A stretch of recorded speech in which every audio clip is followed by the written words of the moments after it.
Fernanda. Welcome back to my channel. So I wanted to make this video so I can share with you guys what I'll be doing next year for testing and keeping track of data.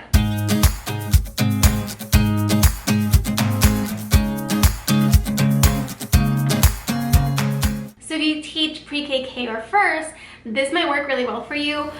If you teach upper grades, you might have to tweak these a little bit, but I'm sure you can find different ways to use this. So what I'm using next year to help me with testing and keeping track of data for every single one of my students all year long is Google Forms.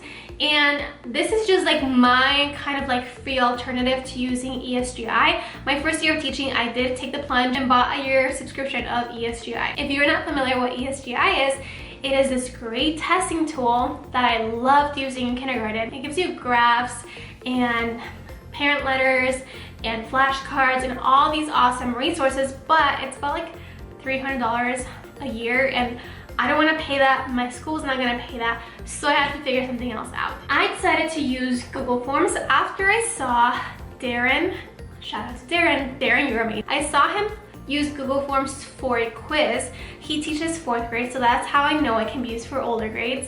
And I'm like, wait a minute, like I should look into that. So what I'm gonna start off this year is I'm gonna start tracking sight words with Google Forms. So if you look here, I'm gonna go to the 1st grade Dolch sight words. So this is what it would look like. All you have to do is put the student's name who you're testing. So let's say I'm testing Fernanda. What I'm gonna have them do is read off a list that I printed off already. That's all the students are gonna be looking at. And they're just gonna read it. If they get it right, I'm gonna put correct. If they get it wrong, I'm gonna put incorrect. And so on and so forth, all the way through. And I'm gonna press submit. I can view the score as a teacher. And for this particular Google form, it'll tell me how many sight words they got right out of how many there were available. You can go to responses. So this is what it will tell you. This particular graph is your entire class. And then you can scroll down and see how many students got the word after right compared to how many students got it wrong. So you can see that for every single item that is on the form. If you want to look at the data on a more individual basis, you can also do that. You can go to that and you can look for that form. It is organized by chronological order.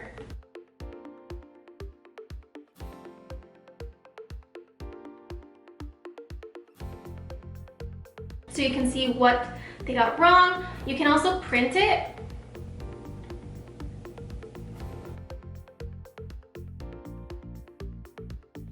Which is great because it's something you can send to parents so they know exactly what to work on. You can also go by question and it will pull up individual students, and it will also tell you what responses are their own. So for example, for me, I have one response and a second response. So I can go to the previous one I had taken before that. Okay, so now I'm gonna show you how I made these. It's pretty simple, but it is kind of time consuming, but once you have them, you'll have them forever.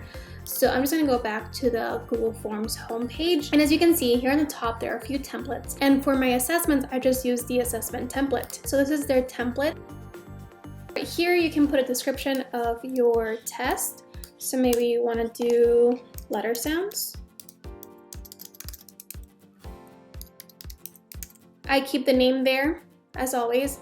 I don't need an email, so I'm gonna get rid of this one. So I'm gonna click on these dots and then press the trash can. So there are different kinds of questions that you can do. You can do multiple choice, short answer. You can do a passage and then a question for it. But like I said, I'm just doing letter sounds for this example. So I'm gonna delete this one, this one, this one, and then I'll just keep this one.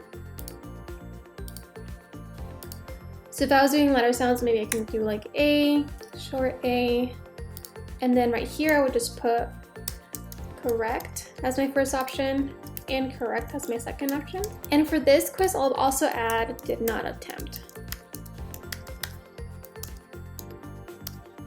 Hit the correct answer. So for that, you'll go to answer key, and then you're gonna go here and then check off that one. You can also add feedback for incorrect answers. If this is the format that you want for all of your questions, you can just hit this button to duplicate, and then you just change the question.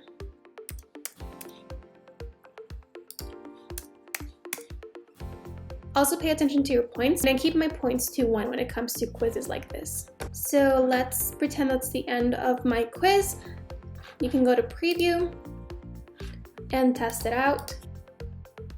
And as you can see right now, all the answers are mixed. So I'm gonna go ahead and fix that.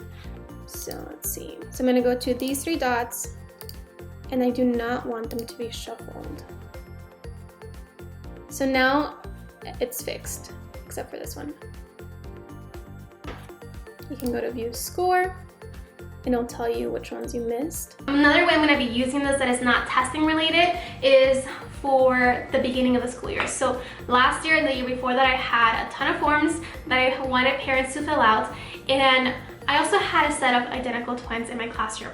So that's when I realized, you know what, having all these forms to fill out is probably not the most time effective way to do it, because so that's when I decided that I'm going to be doing it electronically this time around for this upcoming school year, and it's going to be so much easier for everyone involved, including myself, because that way I don't have to. The only one that I have ready right now to show you guys is contact information. This is what it looks like. So it just says, welcome to first grade. I am so excited to have your child in first grade. So all parents are going to do is type up their student's name, what would you want me to call you as the parent, email, address, phone number, your child's strength, what do you think your child could improve on, is there anything else you'd like me to know. In first grade, we learn and celebrate about many holidays. Please check off any you do not celebrate or would not want your student to take part of, and I have more. And I have all these holidays that we usually do in the classroom. I'll probably add more questions to this, such as like if you want to contribute to snacks, volunteer, and stuff like that. That way it's all electronically, and I can just pull it up,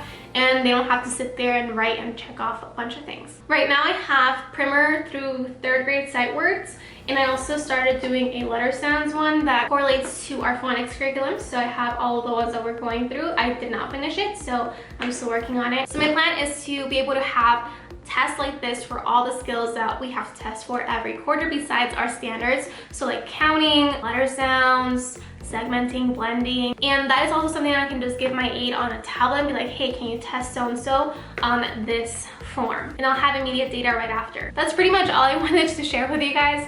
This might not be something new, but I loved using it towards the end of the school year, and I'm really excited to use it this upcoming school year. I've already shared this with maybe like 2 teachers from my school, so just wanted to share it with you guys. And that is it for today's video. I hope you guys enjoyed it, and if you did, please give this video a thumbs up. Don't forget to subscribe if you haven't already, and I'll see you guys in my next video.